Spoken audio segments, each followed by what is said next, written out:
अध्यक्ष महोदय मला उत्तर दिलेलं आहे, महानगरपालिकेने एक उत्तर दिलेलं आहे की आमची जिम्मेदारी आम्ही पूर्ण करतोय. फसवायचं काहीतरी लिमिट असलं पाहिजे अध्यक्ष महोदय. मी पण 25 वर्ष महानगरपालिकांना उघडून पेलेलो आहे, पूर्ण अभ्यास आहे मला.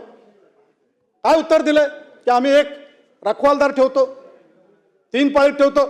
अध्यक्ष महोदय, या मुंबई महानगरपालिकेने ठेकेदाराला जे दिलेला ठेका आहे, प्रश्न घ्या. प्रश्न सांगतो साहेब, प्रश्न तिथे येतोय. तुम्हाला पण आता यांना प्रश्न घ्या. प्रश्नच येतोय साहेब की दिलेलं उत्तर खोटं आहे हे पहिलं तर सांगू द्या तुम्हाला.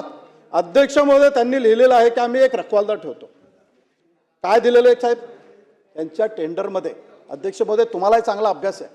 यांच्या टेंडरमध्ये 500 चौरस मीटरला 13,990 रुपये हा दर दिलेला आहे. 13,990. याच्यामध्ये काय करायचे? एक वॉचमॅन, एक साफसफाई, एक माळी. साहेब मला सांगा, 13,990 मध्ये हे 3 कर्मचारी ठेवू शकतात का? दुसरा माझा प्रश्न आहे, जर हे ठेवत असतील तर कामगार कायद्याचं उल्लंघन करतायत.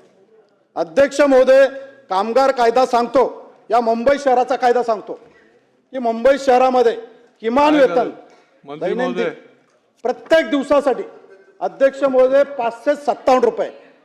557 म्हणजे झालं किती? 16,592. 16,592 एका कर्मचाऱ्याचा पगार देणार असतील. साहेब माझा प्रश्न तर ऐकून घ्या. स्पेसिफिक प्रश्न प्रश्न तोच आहे की यांनी कायद्याचं उल्लंघन केल्याने खोटं उत्तर दिलेलं आहे.